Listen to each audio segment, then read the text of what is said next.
তো বলো ঠিক আছে তুমি সিরাজগঞ্জ আসো, এসব সঙ্গে দেখা করে যাও। তো দেন আমার হাজব্যান্ড অলমোস্ট 4 মাস পরে আমাদের বাসায় আসে, সিরাজগঞ্জে আসে। তো এসে সে আমার সঙ্গে দেখা করে। তো তখন আম্মুর সাথে কথা বলে। ও আর আমি দুজনে আম্মুর কাছে গিয়ে আম্মুর পায়ের কাছে বসে আম্মুকে বলি যে ও বলে যে আম্মু আপনি কেন এরকম করতেছেন, বলেন আপনি মানে আমি কি কোনো দোষ করেছি অথবা আমার কোনো ভুল হয়েছে যে আপনি কেন ওকে আমার থেকে দূরে রাখতেছেন, আপনি কেন এরকম করতেছেন? আম্মু বলেছে না আমি কোনো কথা শুনবো না, আমি তখন ভুল করছি, আমার বাচ্চা মেয়েকে বিয়ে দিছি, এখন আমি বুঝতেছি যে আমার ছোট একটা মেয়েকে এভাবে এত কম বয়সে বিয়ে দেওয়া উচিত হয়নি। এখন আমি চাই সে পড়াশোনা করবে, পড়াশোনা শেষ করবে, করে এস্টাবলিশড হবে, দেন সে চাইলে তার পছন্দ অনুযায়ী কাউকে বিয়ে করবে। কিন্তু আমি যেটা ভুল করেছি আমার সেই ভুলটা শুধরাতে হবে। সে ওর সাথে সায়দার সাথে অনেক রুড বিহেভ করে। আপনি কি করেন ওই সময়টাতে? আমি জাস্ট তখন আমি ওকে নিয়ে আমার রুমে চলে আসি আর কি। এসে বলি যে তুমি এখান থেকে চলে যাও, এভাবে অপমানিত হওয়ার কোনো মানে হয় না, তুমি চলে যাও, তোমার আশা লাগবে, আমি যদি আম্মুকে বুঝাতে পারি আমি চলে আসবো। আপনাদের আর কোনো আত্মীয়স্বজন ছিল না আশেপাশে যারা আপনাদেরকে বিয়ে দিয়েছে, তারা কোনো স্টেপ নিচ্ছিল না? কেউ তো কিছু জানতো না। আর আপুর সাথে তো আমার টোটালি কথাবার্তা ওরকম কথা হতো না, কারণ আপুকে আম্মু বলেছিল যে আম্মু আমাকে বিয়ে দেয়নি, আমি নিজের ইচ্ছে বিয়ে করেছি, এবং আমি পালিয়ে গিয়েছিলাম, সেখান থেকে আম্মু আমাকে নিয়ে এসেছে, নিয়ে এসে আমাকে বিয়ে দিয়েছে। ওই জন্য আপু রাগ করে আমার সাথে কথা বলতো না আর কি। আর আমি যে তারপরও যে আমি কারো কাছে হেল্প চাইবো অথবা ফোন করবো ওয়েট আমার ছিল না। আমি যে কোথাও একা একা বাসা থেকে বের হয়ে আমি যে কারো কাছে একটা যাবো, গিয়ে যে আমি খুলে বলবো ঘটনা, অথবা আমি যে বাসা থেকে পালিয়ে চলে যাবো ঢাকায়, ওইরকম তখন হয়তো আমি অনেক ছোট ছিলাম, ওইরকম কোনো সাহস আমার ছিল না, অথবা আমি যে যাবো এরকম কোনো একটা সিচুয়েশন ছিল না। কারণ ফাইন, আমরা এই পার্টটাতে কিছু জিনিসের সমাধান পাচ্ছি না, cause it's one kind of mystery. আর একটা বিষয় সেটা হলো যে ছেলে তো ম্যাচিউর ছিল, তো ছেলে যদি ম্যাচিউর থাকে তাহলে ছেলের একটা, এবং মেয়েরও দেখলাম যে ওখানে মানে আমাদের রেহনুমারও একটা ইচ্ছা ছিল, মানে শাহেদ ম্যাচিউর, রেহনুমার ম্যাচিউর, বয়স যে নেওয়ার জন্য ট্রাই করছে আমাকে। তো তখন আম্মু ওকে একটা শর্ত দেয়, আমার হাজব্যান্ডকে একটা শর্ত দেয়, এবং আমার আম্মু জানে যে এই শর্তটা কখনোই ও মানবে না। শর্তটা ছিল হচ্ছে যে ও বলে যে তুমি যদি রেনুমাকে নিয়ে থাকতে চাও তাহলে তোমাকে আলাদা থাকতে হবে। আলাদা থাকতে হবে তোমার ফ্যামিলি থেকে? হ্যাঁ, তোমার ফ্যামিলি থেকে আলাদা থাকতে হবে, তুমি ওকে নিয়ে তুমি আলাদা একটা বাসা নিবা, তুমি তোমার আব্বু আম্মু তোমার ফ্যামিলির সাথে থাকবা না, এবং তোমার আব্বু আম্মু কখনো তোমার বাসায় আসবে না। আমি বলছি যে এটা কেমন কথা? তো বলে যে আপনি যদি ওকে নাও দেন তারপর আমি কখনো বাবা মাকে ছেড়ে আমি আলাদা বাসায় যাবো না, কারণ আমার বাবা মা আমার কাছে অবশ্যই আগে। আর প্লাস ঠিক আছে আপনি তো ওকে এখন আটকাচ্ছেন এটা বলে যে হ্যাঁ ওর তো এখন বয়স হয়নি, ওর ছোট, আপনি মামলা করতে পারবেন, বাট ও যখন ম্যাচিওর হবে, ওর যখন বয়স হবে তখন তোকে আপনি আটকাতে পারবেন না। এবং আমি জানি যে আমি যেরকম ওকে ভালোবাসি ও আমাকে ভালোবাসে, এবং আশা করি যে ইনশাল্লাহ যখন সময় হবে তখন আমি আমার ওয়াইফকে আপনার থেকে নিয়ে আসবো, বাট আমি আমার বাবা মাকে ছেড়ে থাকতে পারবো না, এটা আমি করতে পারবো না। তারপর যেটা হয় যে ওর সাথে আমার তো কাছে তো ফোন ছিল না, ওর সাথে যোগাযোগের একমাত্র ওয়ে ছিল আম্মুর ফোন। তো আম্মুর কাছ থেকে ফোনটা নিয়ে ওকে ফোন করার জন্য অনেক রিকোয়েস্ট করতে হতো, অনেকবার ফোন দেওয়ার পরে হয়তো আম্মু আমাকে ফোন দিত। তো এইভাবে আর কি যোগাযোগ ছিল। তো এক পর্যায়ে যেটা হয় যে ও মাসে হয়তো একবার আসতো, দুবার আসতো, এসে আমার সাথে দেখা করে জাস্ট চলে যেত ঢাকায়। তারপর আম্মু একবার হচ্ছে ওই ঈদের সময় ওর আপু আম্মু সবাই ফোন করে যে ওকে একটু পাঠান, আমরা সবাই একসাথে গ্রামের বাড়িতে ঈদ করবো, তো ও না থাকলে কেমন হবে, ওকে একটু পাঠান। তো আম্মু কোনোভাবে পাঠাতে চায় না, বাট ওরা যখন সবাই ফোন দিয়ে অনেক রিকোয়েস্ট করে তো তারপরে গিয়ে আম্মু বলে ঠিক আছে ওকে নিয়ে যাও।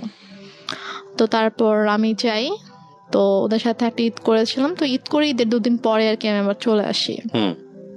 তো আসার পরে তো এভাবে আর কি চলছিল, ওর সাথে মাঝে মাঝে কথা হতো, তারপর মাসে অথবা অনেক সময় 1 মাস 2 মাস পরে আসতো, এসে দেখা করে যেত। বাট আমাকে যেতে দিত না আম্মু। তো এদিকে আমার পরীক্ষা চলে আসছে, মানে এটা হচ্ছে 2011-তে আমার পরীক্ষা ছিল, এসএসসি পরীক্ষা ছিল। তো তারপর আমি কোনো রকমে মানে স্কুলে যেতাম না, আমি জাস্ট বাসায় পড়তাম, পড়ে পরীক্ষা দিলাম। তো এরপরে যেটা হয়, হঠাৎ করে আম্মু টোটালি যোগাযোগ বন্ধ করে দেয়। ওকে বলে যে তুমি আর আসবা না ওর সাথে দেখা করতে। ওকে। তো বলে যে হঠাৎ করে কেন?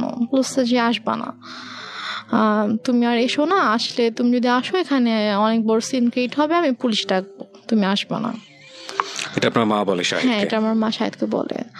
তো ও যেটা করে, ও আসে না, কারণ ওদের সবচেয়ে বড় ভয়টা ছিল যে মান সম্মানের ভয়, যে যাবো পুলিশ ডাকবে, মান সম্মান নষ্ট হয়ে মানুষ জানতে পারবে, যে এটা তো খুবই বাজে একটা ব্যাপার হবে আসলে। তো ও আর আসে না, আম্মুকে ফোন দিত, আম্মু আমাকে ফোন দিত না। তো ওর সাথে অলমোস্ট হচ্ছে আমার প্রায় 7-8 মাসের মতো টোটালি কোনো কথা হয় না, মানে একদমই কথা হয় না। ও আসেও না, ওর সাথে আমার কোনো কথা হয় না। তো তারপর গিয়ে আমার আপু হচ্ছে দেশে আসে 2012 সালের মেবি আগস্টের দিকে আমার আপু দেশে আসে। তো আপু আসার হচ্ছে 2-3 মাস আগে আবার আমার সাথে সাথে কথা হয়। আমি আম্মুর ফোন থেকে ওর সাথে কথা বলি। তো মানে আম্মু যখন জানতে পারে যে হচ্ছে আপু আসতেছে, তখন আর কি ওর সাথে কথা বলে যে তো ওর আপু আসতেছে, তো ওর আপু যদি আসে, মানে আপু বলছিল যে ঠিক আছে, তো যেহেতু বিয়ে করে ফেলছে, মানে আপু জানে যে আমি যেখানে আছি আমি অ্যাকচুয়ালি কিভাবে আছি আম্মুর কাছে এটা জানে না। আপুকে বলা হয়েছে যে ওর তো শ্বশুর শাশুড়ি ভালো না, ও শ্বশুর বাড়িতে থাকতে সমস্যা হয়, তো ছোট মেয়ে, এই জন্য ওকে নিয়ে আসছি, ও এখানে থাকবে, পড়াশোনা করবে, তারপর গিয়ে হয়তো ঢাকায় ভর্তি হবে। আচ্ছা, এটা বলছে যে তা তখন যাবে, এখন তো ছোট অনেক। তা আপু জানে এটা, আপু মোটামুটি তখন নর্মাল হয়েছে, আমার সাথে মোটামুটি একটু কথা বলে। তো তারপর আর কি আপু যখন আসে, তা আপু আসার আগে আবার ওর সাথে সে নর্মাল হয়ে যায়, কারণ আপুকে তো দেখাইতে হবে। মানে তার প্ল্যানিংটা ছিল আসলে অন্যরকম, সেটা আমি বললে বুঝতে পারবেন। তো সে যেটা করে, সে শাহেদার সাথে কথা বলে যে বাবা যাই হয়েছে তুমি আসো, তুমি সিরাজগঞ্জে আসো। তো ও সিরাজগঞ্জে আসে, আসার পরে 2 দিন ছিল, থাকার পর ওকে বলে যে দেখো ওর আপু আসবে, আপু আসলে কিন্তু আপুর সাথে ভালো করে কথা বলবা, যেগুলো হয়েছে এগুলো কিছু জানানোর দরকার নাই, আমি ইনশাল্লাহ সবকিছু ঠিক করে দিব, যাই হয়েছে ভুলে যাও, আমি তোমাদের সবকিছু ঠিকঠাক করে দেবো। আপু আসলে হয়তো আমরা বড় করে একটা অনুষ্ঠান করতে পারি, যেহেতু তোমাদের ওরকম বড় কোনো অনুষ্ঠান হয়নি, তো বড় করে একটা অনুষ্ঠান করতে পারি, তো করলে তখন সব ঠিকঠাক হয়ে যাবে। তো এটা বলে, তো বলার পরে আপু যখন আগস্টে আসে, আপু মানে যেদিন আপু ঢাকায় আসে, আসার পরে হচ্ছে আপু শ্বশুরবাড়ি ঢাকাতে। তো 2 দিন পরে আপু যখন আমাদের সিরাজগঞ্জে যখন আসবে, তো ওই দিন হচ্ছে শাহেদেরও আসার কথা। তো শাহেদ বলছে যে আম্মুকে ফোন দিয়ে বলছে যে আম্মু আমার একটা কাজ পড়ে গেছে, মানে আমার ওদের হচ্ছে একটা প্রিন্টিং প্রেস ছিল, তো ওই প্রেসে হচ্ছে যে ওদের একটা অর্ডার ছিল, অনেক বড় একটা অর্ডার ছিল, তো ওটা হচ্ছে কমপ্লিট হয়নি। এখন ও যদি ওখান থেকে চলে আসে, তাহলে দেখা যাবে যে ওই কাজটা হবে না, তো অনেক বড় লস হয়ে যাবে। তো বলছে যে আম্মু আমার তো কাজ শেষ হইতে সন্ধ্যা হয়ে যাবে, তো ওর চেয়ে ভোরবেলা রওনা দেওয়ার কথা। তো আমি রাতে আসি, সন্ধ্যাবেলা কাজটা শেষ করে আমি হয়তো 8-9টার দিকে রওনা দিলাম, দিয়ে আমি রাতের মধ্যে চলে আসবো। আপুদেরকে একটু বললেন আমি চলে আসবো, সমস্যা নেই, কিছু মনে করতে মানা করেন। আমি বলে যে এখন আসবা? বলছে যে আম্মু আমি আসলে তো এখানে মানে কাজ দেখতে পারবে না, সমস্যা হয়ে যাবে। বলে যে এখন আসতে হবে, আমি জানি না, আমার বড় মেয়ে 12টার মধ্যে চলে আসবে, মানে এটা সকাল 10টার দিকের কথা আর কি, তুমি এখন রওনা দাও, তুমি চলে আসো, তোমার তো 3-4 ঘন্টার বেশি লাগবে না, তুমি চলে আসো, সমস্যা নেই। ও বলছে যে আম্মু আমার পক্ষে এখন আসা সম্ভব না, আমি আসলে আমার কাছে দেখার কেউ নাই। তো এটা নিয়ে অনেক তর্কাতর্কি হয়। তো হওয়ার পরে লাস্টে গিয়ে আম্মু ওকে বলে যে তোকে আমি এখন বলছি, তুই এখন আসবি। রেগে যায় আর কি, রেগে যায় আম্মু, রেগে ওকে তুই তো করে শুরু করে, বলে যে তোকে আমি বলছি তুই এখন আসতে হবে। এবং ওর এটা নিয়ে খুব মানে ইয়া হয়, ওর ইগোতে লাগে। ইগোতে লাগে যে তোমার শাশুড়ি কেন আমাকে তুই করে কথা বলবে। তো বলে যে আম্মু আমি যাবো না। বলছে তুই যদি এখন না আসিস, এখন যদি রওনা না দিস, তুই যদি এখন না আসিস তাহলে তুই এ জীবনও এখানে আসবি না, তুই ভুলে যা আমার মেয়েকে, তুই জীবনে আসতে পারবি না, আমি তোদের রিলেশন জীবনেও ঠিক করবো না, তুই জীবনে আসতে পারবি না। তো বলছে যে আম্মু মানে এটা তো বুঝতে হবে, আমার সমস্যাটা যদি আপনি না বুঝেন তাহলে তো আমার কিছু করার নেই। তো তারপরও মানে ও চেষ্টা করে বুঝাইতে, বাট আম্মু বলেছে না এনিহাও আসতে হবে। তো বলেছে আমার পক্ষে সম্ভব না আসা। তো যাই হোক ও ফোনটা রেখে দেয়। তো আপুরা চলে আসে। তো আপুরা আসার পরে আপুদেরকে যেটা বলে সেটা হচ্ছে যে ও বলছে যে আপনার মেয়ে আসছে তো আমি কি করব, আমার কেন যাইতে হবে, আমি যাইতে পারবো না আপনার মেয়ের সাথে দেখা করতে। আপনার বড় মেয়েকে বললেন তার যদি আমার সাথে দেখা করতে হয় সেজন্য আমার বাসায় এসে আমার সঙ্গে দেখা করে, বাট এটা কিন্তু ও বলেইনি।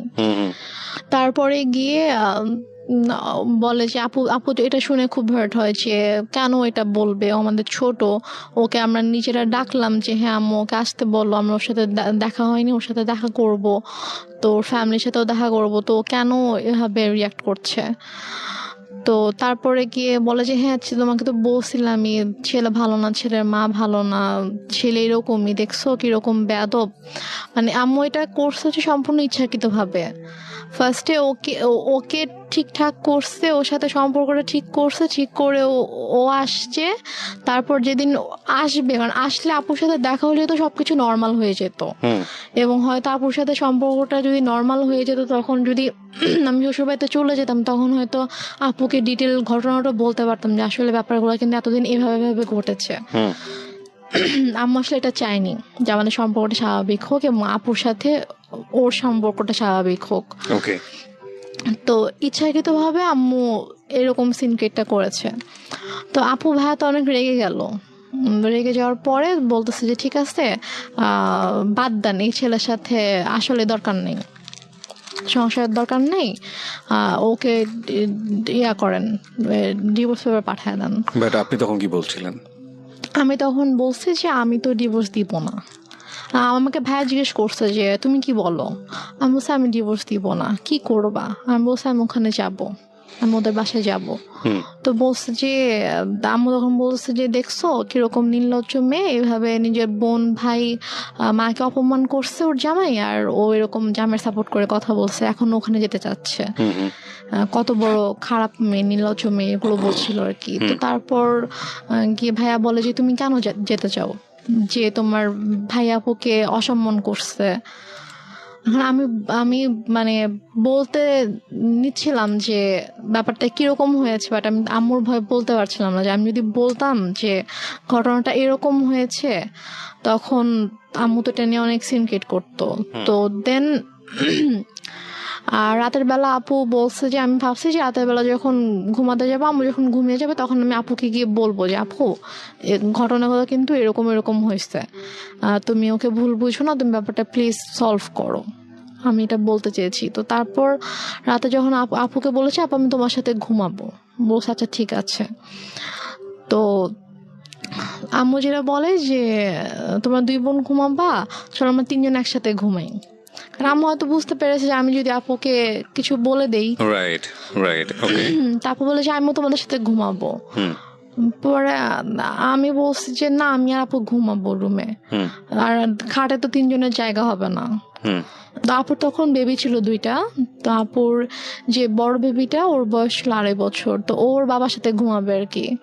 তো আমি বলছি যে আমি আর পিচি বাবুটা আর আপু ঘুমাবো, তো বেডে তো জায়গা হবে না। সমস্যা না, আমি ফ্লোরে ঘুমাচ্ছি, তোমরা 2জনই শুধু গল্প করবা, মাকে নিবা না গল্পে, মানে সেরকম বলতেছে। তো পরে এখন ওখানে তো আর মানা করার কিছু নাই, সেভাবে বলছে। আপু বলছে ঠিক আছে আসো, সমস্যা নেই, আসো ফ্লোরে ঘুমাও। তো সে ফ্লোরে বেড করছে, আমি আপুকে বলতে পারলাম না, যে যেটা বলতে চেয়েছি বলতে পারলাম না। তো তারপর আমি অনেকবার চেষ্টা করেছি, আপু যে কয়েকদিন দেশে ছিল, আপু আমাদের বাসায় 2 দিন ছিল, তো ওই 2 দিনেও পারিনি। তারপর আপু যাওয়ার আগে যখন আমি ঢাকায় এসেছিলাম আম্মুর সাথে আপুর শ্বশুর বাড়িতে, তখন আমি বলার চেষ্টা করেছি, আমি সুযোগ পাইনি।